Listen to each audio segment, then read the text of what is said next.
আসসালামু আলাইকুম। দেশের বাইরে থেকে যারা দেখছেন অবশ্যই সবাইকে ধন্যবাদ জানাই। আপনারা যারা আমার পেজে বা আমার ইউটিউব চ্যানেলে আপনারা যুক্ত আছেন সবাইকে জানাই ধন্যবাদ। তো একলা বাড়িতে আসলে খোলা মাঠের মাঝখানে একটা ঘর বাড়িতে তৈরি করা শুরু করলাম। এটা আপনার 2500 স্কোয়ারের বাড়ি। ডিজাইনটা আমি আপনাদেরকে দেখাচ্ছি। এটা ভিতরে থেকে আমি আপনাদেরকে ডিজাইনটা কতটা সুন্দর হচ্ছে। এই যে এটা হচ্ছে আপনার মেন গেট, এখান দিয়ে ঢুকতে। আর এটা হচ্ছে সিঁড়ির কাজ অলরেডি চলছে আমাদের। অলরেডি মিস্ত্রিরা সিঁড়ির কাজ চালাইতেছে। আপনার এখানে দুই রকমের সিঁড়িগুলোর কাজ চলছে একবারে সহজে।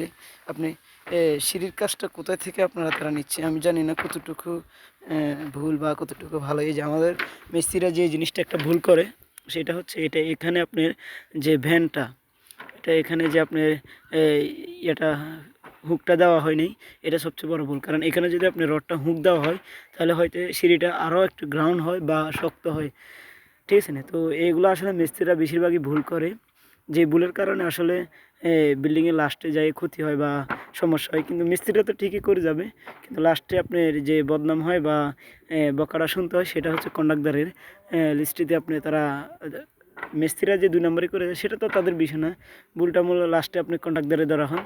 তো এই মিস্ত্রিরা যে ভুলটা করে সেটা আমি আপনাদেরকে দেখিয়ে দিলাম, যে এখানে সিঁড়িতে যে রডগুলো ব্যবহার করা হয় এই রডের মধ্যে হুক না দেওয়ার কারণে যে ভুলটা হয় সেটা হচ্ছে সবচেয়ে মারাত্মক। তো এটা আপনার সিঁড়িটা অনেক সুন্দর হচ্ছে। তো এই যে দুই রকের সিঁড়ি দিয়ে আপনি, এটা অলরেডি ছাদের কাম শুরু হবে কয়দিন পরে। ছাদের কাম শুরু হলে আমি আপনাদেরকে ইনশাল্লাহ দেখিয়ে দেবো যে কতটুকু এটা সুন্দর হয়। এই যে এইভাবে চারিখানে দিয়ে আপনার খোলা ধান ক্ষেত মাঠ মধ্যেখান দিয়ে কাজটা শুরু হয়েছে। তো আপনাদের কাছে কেমন লেগেছে, ভালো লাগে বা ভালো লাগে খারাপ লাগে, যদি আপনাদের কোনো বিষয় জানতে হয় অবশ্যই আমাদেরকে কমেন্টে জানাতে পারেন কোন জিনিসটা ভুল হয় আমাদের কাজের মাধ্যমে। ওই যে আপনি সেন্টারিংয়ের কাজের মাল নামাইতে আছে মিস্ত্রি কন্ট্রাক্টরে অলরেডি।